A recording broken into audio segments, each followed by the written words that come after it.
Você já teve a sensação de que algo muito importante foi dito, mas que o verdadeiro significado escapou por entre seus dedos? Como ouvir uma bela canção em um idioma que você não compreende. Você sente a emoção, a beleza, mas a mensagem central permanece um mistério. E se eu lhe dissesse que Jesus, o maior comunicador da história, intencionalmente usou um método de ensino que criava exatamente essa sensação em grande parte de sua audiência? Olá, e que a paz de Cristo esteja com você. Bem-vindo de volta ao canal Da Manjedoura à Cruz. Em nossa jornada cronológica, acompanhamos Jesus desde a sua infância silenciosa em Nazaré. Vimos sua autoridade divina no batismo, sua força inabalável na tentação e testemunhamos seu poder sobre a doença e a natureza. Vimos multidões se maravilharem com seus ensinamentos diretos e claros no Sermão da Montanha. Mas agora, algo está prestes a mudar. O vídeo de hoje marca um ponto de virada crucial no ministério de Jesus. É o momento em que ele começa a velar suas verdades mais profundas em histórias simples, em contos terrenos com significados celestiais. Hoje nós vamos explorar a primeira e mais fundamental de todas as parábolas. A história que o próprio Cristo chamou de a chave para entender todas as outras. A parábola do semeador. Você pode pensar que já conhece essa história. O semeador, a semente, os 4 tipos de solo. É uma das passagens mais famosas da Bíblia. Mas hoje eu te convido a esquecer o que você acha que sabe. Vamos juntos descobrir por que Jesus escolheu esta história para iniciar seu ensino parabólico. E qual é a verdade chocante que ela revela não apenas sobre o reino de Deus, mas sobre o estado do nosso próprio coração, aqui e agora. Fique comigo, porque o que vamos descobrir pode transformar a maneira como você ouve a voz de Deus para sempre. Para entender a parábola, precisamos primeiro pintar o cenário. Imagine-se na Galileia, há 2000 anos. O ar está quente, seco, com a brisa suave que vem do grande lago, conhecido por nós como o Mar da Galileia. Jesus, cuja fama já se espalhara como fogo em palha seca, está na praia. Mas ele não está sozinho. Uma multidão imensa se comprime ao seu redor. Homens, mulheres, crianças, curiosos, céticos, necessitados, doentes. Havia também, misturados na multidão, os olhos frios e calculistas dos fariseus e escribas, procurando qualquer deslize, qualquer palavra que pudessem usar contra ele. A pressão da multidão é tão intensa que se torna impossível ensinar. Marcos, em seu evangelho, nos dá o detalhe fascinante. Jesus entra em um dos barcos de pesca ali na praia, afasta-se um pouco da margem e se senta. O barco se torna seu púlpito flutuante e a enseada em formato de concha cria uma acústica natural perfeita. A multidão, agora acomodada na encosta da praia, tem a visão e a audição perfeitas do Mestre. É neste exato momento, com o mundo inteiro como seu palco, que Jesus abre a boca. E o que sai não é uma ordem, não é um sermão teológico complexo, não é uma lei. O que sai é uma história tão simples que até uma criança daquela região a compreenderia em seu nível mais literal. Ele diz: ouvi, eis que o semeador saiu a semear. E ao semear, uma parte da semente caiu à beira do caminho e vieram as aves e a comeram. Outra parte caiu em solo rochoso, onde não havia muita terra, e logo brotou, porque a terra não era profunda. Mas saindo o sol, queimou-se e por não ter raiz, secou. Outra parte caiu entre os espinhos, e os espinhos cresceram, a sufocaram, e não deu fruto. E outra caiu em boa terra e deu fruto, que vingou e cresceu, produzindo a 30, a 60 e a 100 por um. Então, silêncio. Imagine a reação daquelas pessoas. Um agricultor que desperdiça semente, jogando-a em pedras no caminho, entre espinhos. Talvez alguns tenham rido, outros coçado a cabeça, outros simplesmente bocejaram. esperando por um milagre ou por um ensinamento mais direto. A história era comum, mundana. O que aquilo tinha a ver com o reino de Deus? Mais tarde, em particular, quando estavam a sós com Jesus, seus próprios discípulos, seu círculo mais íntimo, fazem a pergunta que estava na mente de todos, a pergunta que é o centro desta primeira parte de nossa análise. Mestre, por que lhes falas por parábolas? A resposta de Jesus é uma das passagens mais enigmáticas e reveladoras de todos os evangelhos. Ele não diz para simplificar as coisas ou para que todos possam entender. Pelo contrário, ele olha para seus discípulos e diz: a vós outros é dado conhecer o mistério do reino de Deus, mas aos de fora tudo se lhes diz por parábolas, para que vendo vejam e não percebam, e ouvindo ouçam e não entendam, para que não venham a converter-se e haja perdão para eles. Espere um pouco. Vamos ler isso de novo. Jesus está dizendo que ele ensina em parábolas para que as pessoas não entendam, para que não se convertam e não sejam perdoadas. Isso soa contrário a tudo que sabemos sobre o Messias, o Salvador que veio buscar e salvar o que se havia perdido. Como podemos conciliar isso? É aqui que a primeira camada da verdade chocante começa a ser revelada. As parábolas de Jesus não eram meras ilustrações didáticas. Elas eram um divisor de águas espiritual. Elas funcionavam como um filtro divino para o coração humano. Para a multidão casual, para o coração cético, para o religioso de mente fechada que só buscava motivos para acusar, a parábola era apenas uma história. Eles ouviam com os ouvidos físicos, mas seus corações endurecidos não percebiam o significado espiritual. A verdade passava por eles, e eles continuavam exatamente como estavam. A porta do reino permanecia fechada para eles, não porque Deus a fechou, mas porque eles mesmos se recusaram a procurar a chave. Mas para o buscador sincero, para o coração humilde, para a alma faminta que sentia que havia algo mais naquela simples história, a parábola era um convite, era um anzol para a alma. A aparente simplicidade da história despertava uma curiosidade espiritual, um desejo de saber mais. Eram essas pessoas, como os discípulos, que se aproximavam depois em particular e perguntavam: Mestre, o que isso significa? E a esses, Jesus dizia: a vós é dado conhecer o mistério do reino. A parábola, que para os de fora era um véu que escondia a verdade, para os de dentro era uma janela que a revelava. Não era um ato de exclusão divina, mas uma consequência da condição humana.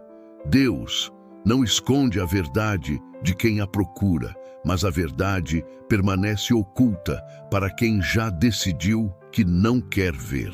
Jesus estava, na verdade, cumprindo uma antiga profecia de Isaías sobre um povo que tinha olhos, mas não via, e ouvidos, mas não ouvia, pois seu coração havia se tornado insensível.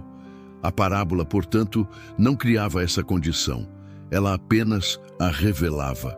E é por isso que esta parábola, a do semeador, é a primeira. Porque antes de entendermos as verdades sobre o reino, precisamos primeiro entender como recebemos a verdade. Antes de falarmos sobre o trigo e o joio sobre o grão de mostarda ou a pérola de grande valor, precisamos responder à pergunta mais fundamental de todas. Quando a semente da palavra de Deus é lançada em sua direção, que tipo de solo ela encontra em seu coração? Nós estabelecemos o cenário. Nós ouvimos a história como a multidão a ouviu. E o mais importante, nós entendemos agora o propósito profundo e seletivo do método de ensino de Jesus. A porta para o mistério foi destrancada. Agora, estamos prontos para atravessá-la.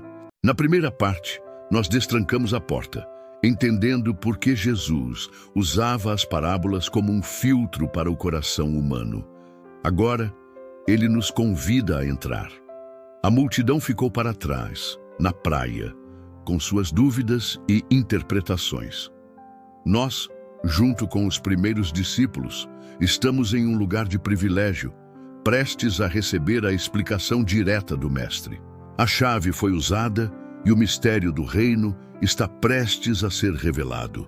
Antes de analisar os solos, Jesus nos apresenta os dois elementos principais, o semeador e a semente. Embora a parábola se concentre nos solos, não podemos ignorar a natureza do semeador. Ele é generoso, quase extravagante, ele não semeia apenas onde a terra é visivelmente fértil. Ele lança a semente em toda parte sem distinção, no caminho duro, nas pedras entre os espinhos. Esta é a primeira grande lição. A oferta da palavra de Deus, a sua graça, não é seletiva. Ela é oferecida a todos os corações, sem exceção, independentemente de sua condição. E a semente? Jesus é inequívoco. O Evangelho de Lucas registra suas palavras. A semente é a palavra de Deus. Não é uma filosofia, não é uma sugestão de autoajuda, não é uma mera tradição religiosa. É a palavra viva, criadora, poderosa, que tem em si o potencial de gerar vida eterna. É a mesma palavra que disse, haja luz e houve luz. É a semente do próprio reino. Com o semeador e a semente estabelecidos, Jesus vira o foco para o elemento variável da história. O fator que determina todo o resultado, o solo, o coração humano. E ele começa com o primeiro e mais trágico dos cenários. Jesus explica: os que estão à beira do caminho são aqueles que ouvem. Depois vem o diabo e tira-lhes do coração a palavra, para que se não salvem crendo. Imagine as estradas da Galileia. Não eram pavimentadas, eram trilhas de terra batida que passavam pelas bordas dos campos. Ao longo dos anos, o passar de incontáveis pés, carroças e animais compactou essa terra até ela se tornar dura como pedra. Quando o semeador lançava as sementes, elas não penetravam, ficavam ali, expostas na superfície, vulneráveis. E então, as aves dos céus, sempre vigilantes, desciam em um instante e as arrebatavam. A semente nem sequer teve a chance de germinar. Esta é a imagem do coração endurecido. O que endurece um coração a ponto de a palavra de Deus simplesmente ricochetear em sua superfície? No mundo de hoje, essa terra batida assume muitas formas. Pode ser o coração do cético, endurecido pelo orgulho intelectual, que ouve a mensagem do Evangelho e a descarta como fábula, sem nunca a considerar de verdade. Pode ser o coração do cínico, endurecido por uma decepção passada, talvez com a própria igreja ou com pessoas que se diziam cristãs e que agora se recusa a ser vulnerável novamente. Mas talvez a forma mais comum de beira de caminho, em nosso tempo, seja o coração compactado pela distração e pela pressa. Vivemos em um estado de constante bombardeio de informações, notificações, ruídos.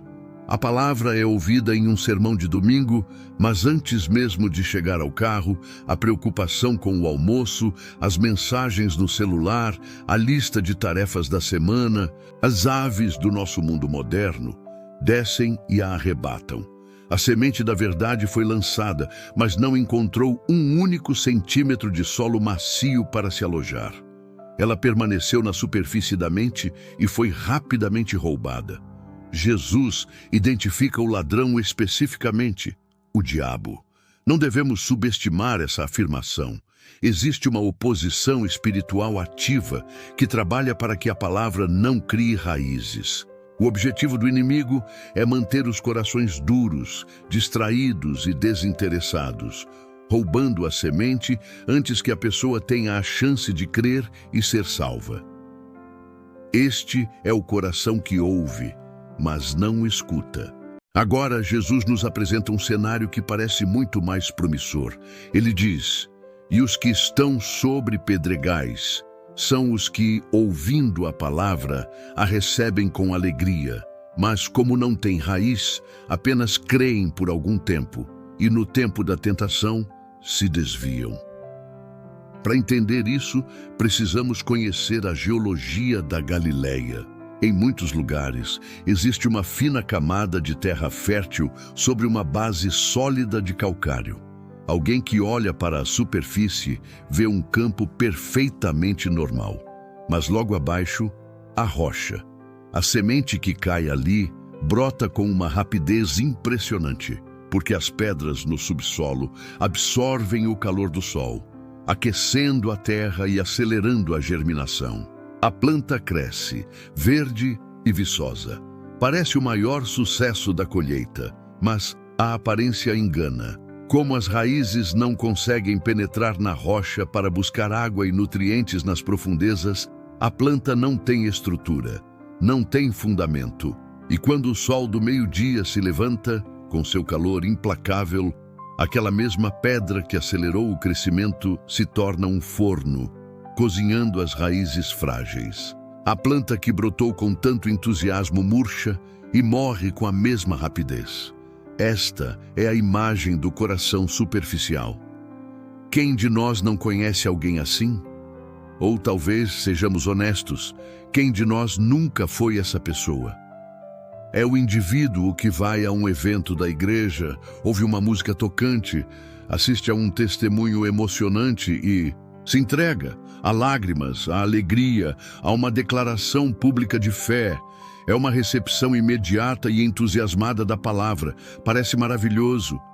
O problema não está na alegria, mas na falta de raiz. A fé dessa pessoa é puramente emocional. Ela ama a ideia de Jesus, ama a sensação de comunidade, ama a música, ama a emoção do momento.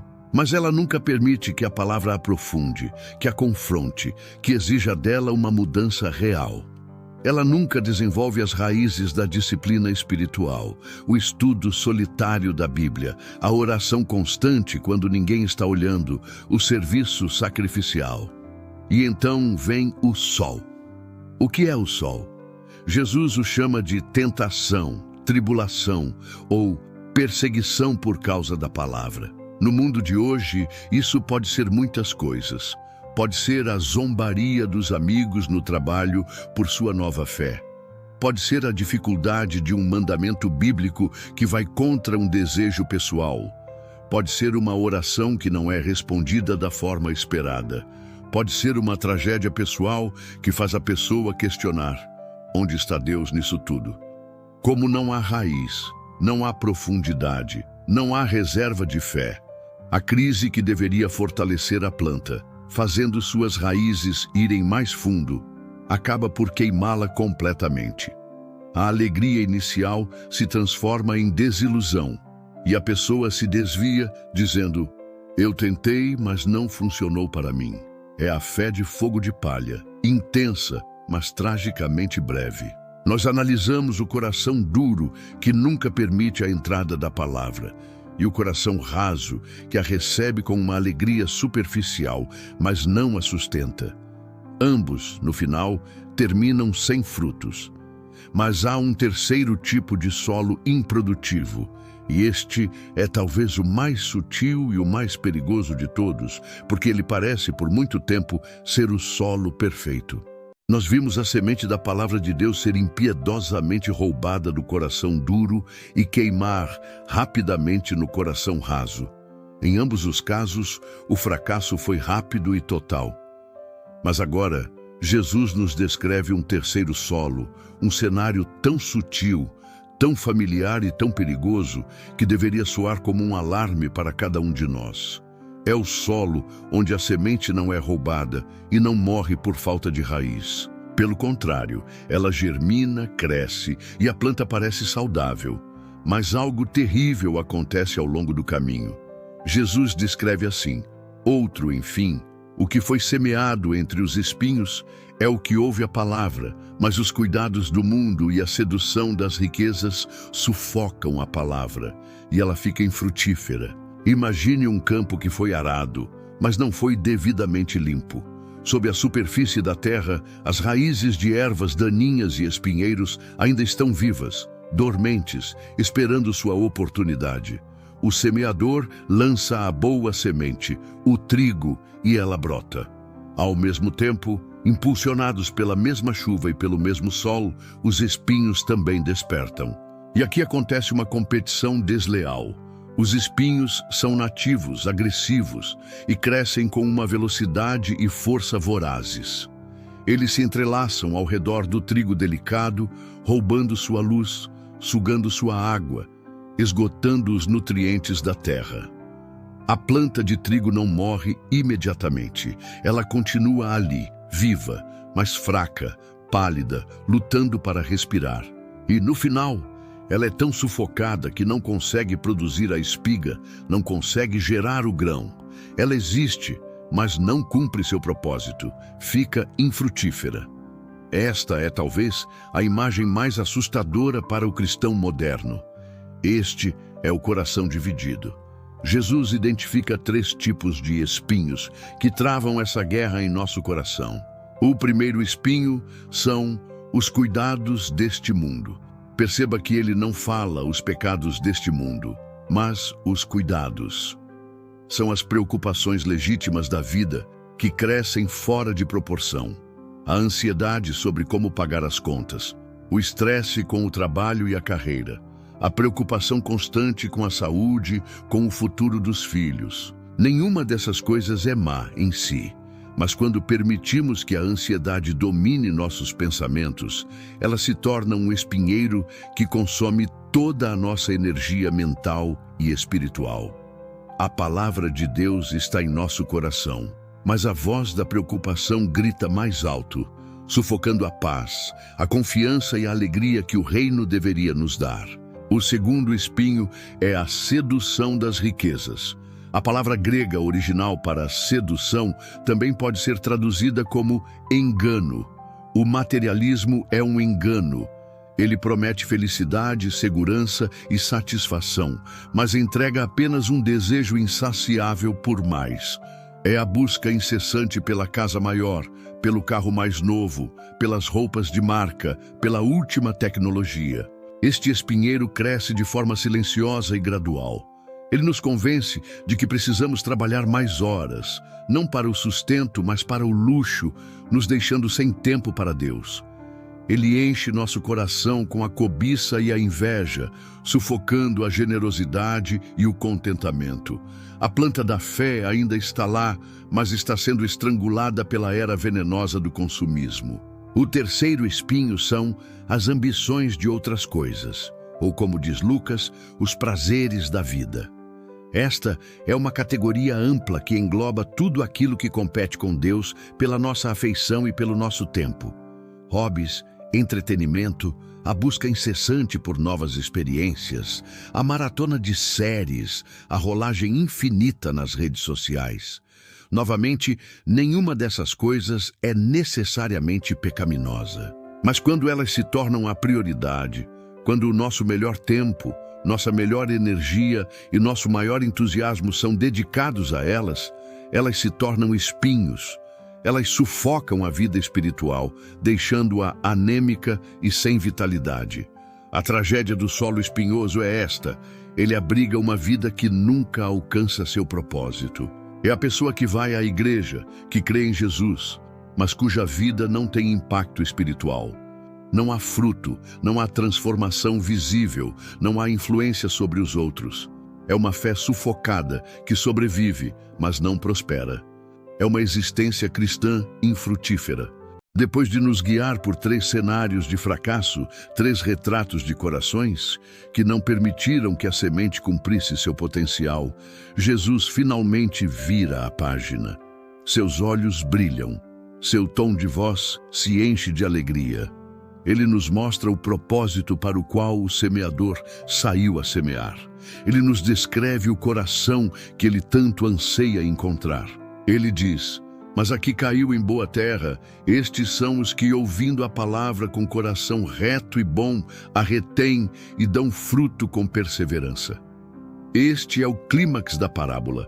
A boa terra é o coração preparado. O que caracteriza este coração? Jesus nos dá uma lista precisa.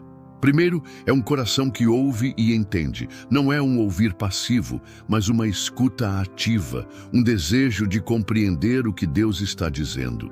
Segundo, é um coração que recebe e retém a palavra. Como a terra boa que abraça a semente, este coração se apropria da verdade. Ele aguarda, a medita, a rumina, não permitindo que as distrações a roubem ou que as emoções superficiais a deixem morrer. A palavra grega para reter aqui é a mesma usada para descrever alguém segurando algo com força, recusando-se a largar. Terceiro, é um coração reto e bom. Isso fala de sinceridade, de integridade. É um coração sem duplicidade, que não está tentando servir a Deus e ao mundo ao mesmo tempo. É um coração honesto consigo mesmo e com Deus. E, finalmente, o resultado inevitável de tudo isso. Este coração dá fruto com perseverança. Esta última palavra, perseverança, é a chave que diferencia a boa terra de todas as outras. A vida cristã não é uma corrida de 100 metros, é uma maratona. Haverá tempos de seca, haverá tempestades, haverá o calor do sol da tribulação. O coração bom não é imune a isso, mas por ter raízes profundas em um solo limpo, ele persevera. Ele continua a crescer, a se fortalecer e, no tempo certo, a produzir uma colheita abundante. E que colheita? Jesus fala de uma produção a 30, a 60 e até a 100 por um. Isso é um retorno sobre o investimento que desafia a lógica. Uma única semente, uma única palavra de Deus, plantada em um coração preparado, pode produzir um impacto que multiplica seu potencial de forma exponencial. Nós vimos o potencial glorioso do bom solo. Vimos a promessa de uma colheita que transforma não apenas a vida do indivíduo, mas tudo ao seu redor. Mas a pergunta que agora queima em nossas mentes é: o que exatamente é esse fruto? E o mais importante de tudo, como podemos nós, com nossos corações tantas vezes duros, rasos ou cheios de espinhos, nos tornar essa boa terra? A resposta a essa pergunta é o clímax da nossa jornada através desta parábola fundamental. Chegamos ao coração da parábola, o destino final para o qual toda a história aponta. Depois de navegar pelos perigos do coração duro, raso e dividido, chegamos à promessa da boa terra. Uma promessa de vida, crescimento e uma colheita abundante.